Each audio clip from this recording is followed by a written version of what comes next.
Chucky, and I'm your friend to the end. Heidi-ho! Ha ha ha! Chucky had his solo adventures for 3 movies before this entry in the franchise, and in 1998, it was time to revive the franchise and give him a friend, a lover, a being just as twisted and violent as he is. Thus was created his bride, the one and only Tiffany Valentine.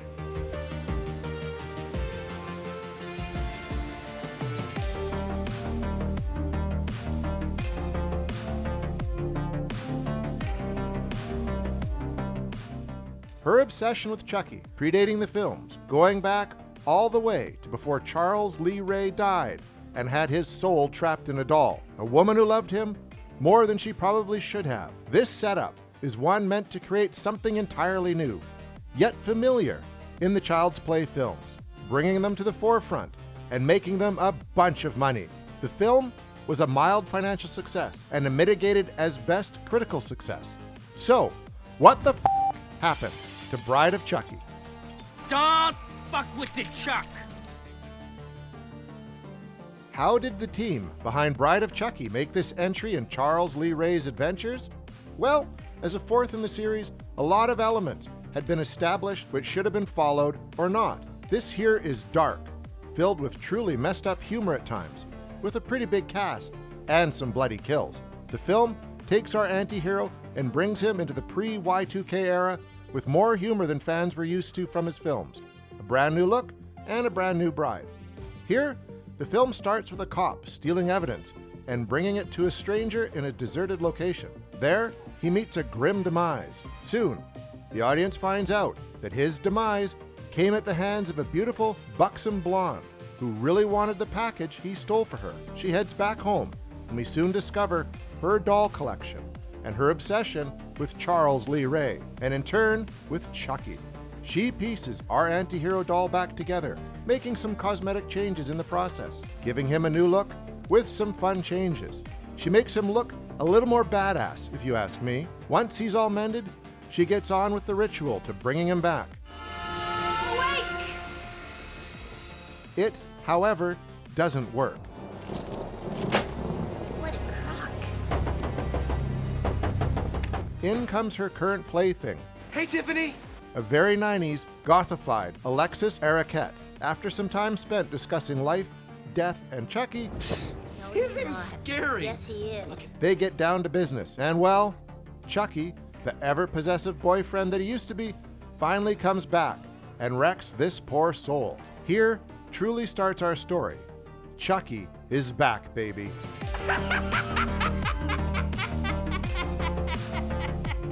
The film is a bit of a mess.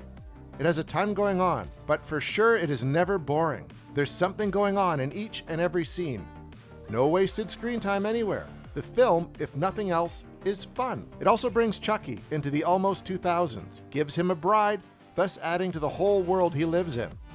It's a more than decent film for those who like the more comedic take on Chucky.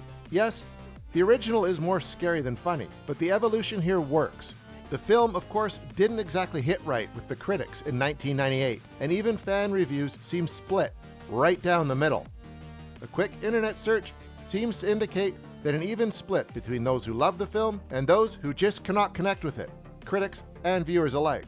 Overall, the film can be considered a mild hit. It had a budget of about 25 million US and made about double that at the box office with 50.7 US. As something that may have helped steer some viewers to it was its release date, right smack in the middle of October 1998, on the 16th to be exact. The film came in second place for its opening weekend, with Practical Magic at number 1, a film that appealed to a much wider, more general audience.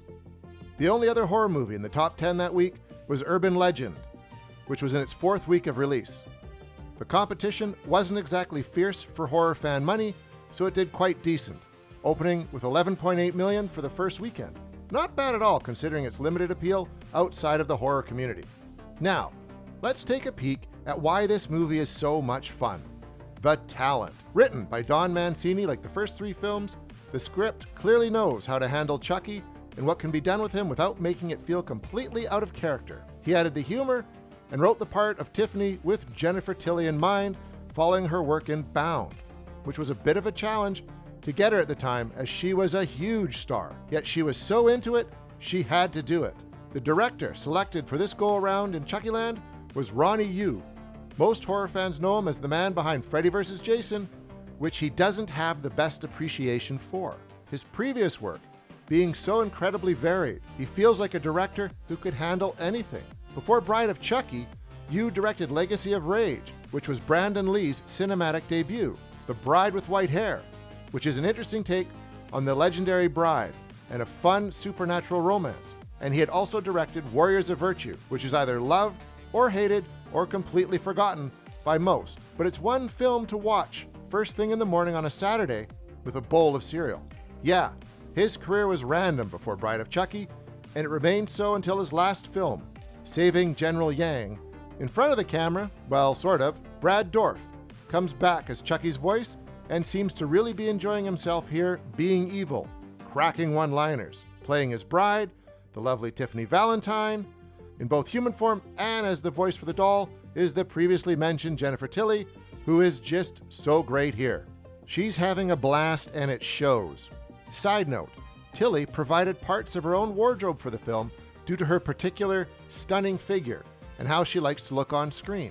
Playing the teens in danger, Jade and Jesse are Katherine Heigl and Nick Stabile, both fairly early in their careers. They make for decent human counterparts to Chucky and Tiffany. The parts have not necessarily aged super well, but they're still fun to watch. Also needing a mention are John Ritter and Alexis, both getting fun deaths. The film is not just filled with doll mayhem. It has a ton of horror nods everywhere, sort of Easter eggs for the keen horror fan eye. For example, both Michael Myers' and Jason Voorhees' masks, Leatherface's chainsaw, and Freddy Krueger's glove are visible early on in the film, seemingly setting all these films in the same universe as Child's Play. An interesting opening to a shared universe if someone could have the funds to make something happen with all these maniacs. Of course, it could just be the collection of a horror fan. A bit later on, the police chief's attack with nails is a direct nod to Pinhead, which is not as clear, so it doesn't connect him as much to the same universe. Why does that look so familiar?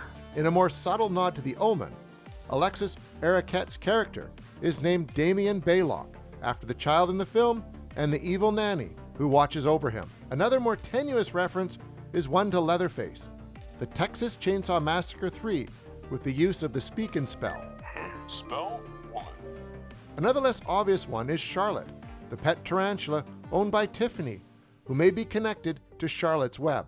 Of course, these are external references, and the film does some self-referential connects to the previous films, but those are quite obvious to fans of the franchise. All of the references to other films, characters, and previous Chucky entries are definitely fun, but they can also be a bit much for some viewers. As the most expensive entry in the Child's Play franchise, and the first one to deviate from the numbered titles, Bride of Chucky brings in a lot of humor, a lot of horror nods, and a lot of blood.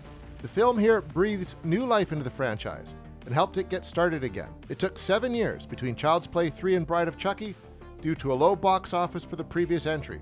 However, the story of Child's Play 3 takes place in 1998, so Bride takes place only a month after the end of its predecessor. This way of doing things eventually became the norm with the franchise, having the films be done years apart, but taking place only a short time from each other.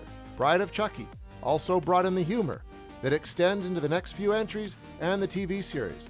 It also did something a bit unexpected in giving Tiffany a rather emotional scene when she talks to Chucky and realizes some truths she may not have been ready for before and tells him that they belong dead. This scene adds a bit of drama and an added layer of emotion to the characters. The Child's Play franchise is a bit of a roller coaster of styles and emotions, as well as budgets and quality. But one thing is for sure, Chucky has been around on our screens since 1988 and is still in full form currently on television. Also, let's not forget that regrettable remake from a few years back, which is thankfully being pretty much ignored in this Chucky universe. I'm Chucky, and I'm your friend to the end. Heidi ho!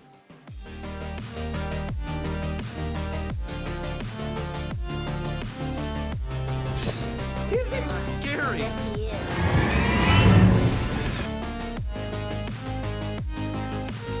It's the little baby Stop!